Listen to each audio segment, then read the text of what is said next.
Welcome to the Texas Cannabis Collective Weekly Cannabis Update. I'm Jesse Williams.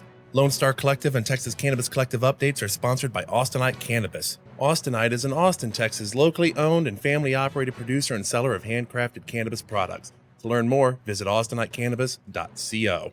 And Thrive Apothecary. Thrive Apothecary is doctor-approved CBD. Thrive also provides cannabis clinician appointments. For more information, visit thrivetx.com.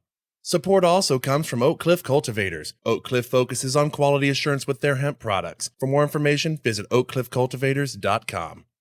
This is the weekly update for the week of April 23rd, 2022. Advocates in the marijuana and hemp space of Texas have brought up talking about the Hemp Advancement Act of 2022. The bill is of concern because it contains language stating that the plant Cannabis sativa L and any part of that plant, including the seeds thereof, and all derivatives, extracts, cannabinoids, isomers, acids, salts, and salts of isomers thereof, whether growing or not, with a total tetrahydrocannabinol concentration of not more than 1% on a dry weight basis, that is not intended for sale to consumers to define the product of hemp. Concerns have been brought up that the language would take a big hit on the CBD and oil industry, as the primary items keeping the hemp industry afloat until industrial purposes are more readily in place. With farmers also taking a hit on this, it could be a death knell for the hemp industry's industrial sale of the business as farmers exit the space for other crops again.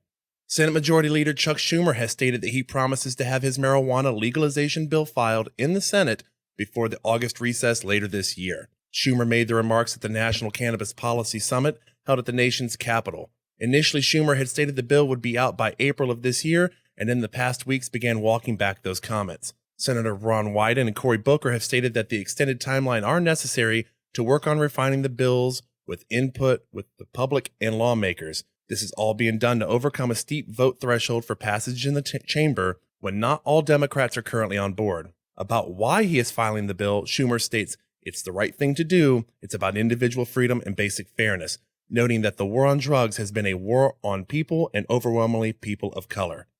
A survey from the Data for Progress and the People's Action Institute recently showed that 69% of all likely voters support decriminalization measures for small amounts of drugs. When referring to party lines, 82% of Democrats, 75% of independent voters, and 54% of Republican voters support the concept. The question used exactly states, last year, the state of Oregon decriminalized the possession of small amounts of drugs. Instead of being prosecuted, a person possessing small amounts of drugs will receive a fine, like a parking ticket. A person can get the fine waived if they participate in screenings from services like treatment, housing, mental health care, and employment. Would you support or oppose a similar measure nationwide? As the Texas Cannabis Collective and Lone Star Collective has noted before at legislative hearings here in Texas, addiction is best treated by addiction specialists in the medical field and not by making the prison system the #1 medical provider in the state.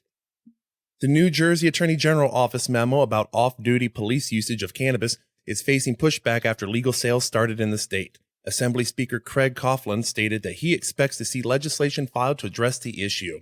Governor Phil Murphy, who supported launch of adult sale use on April 21st, signaled that he's open-minded about a potential policy change regarding the off-duty cannabis use by law enforcement. Part of the discussion from top elected officials is that the federal law that generally bans consumers of marijuana from accessing firearms.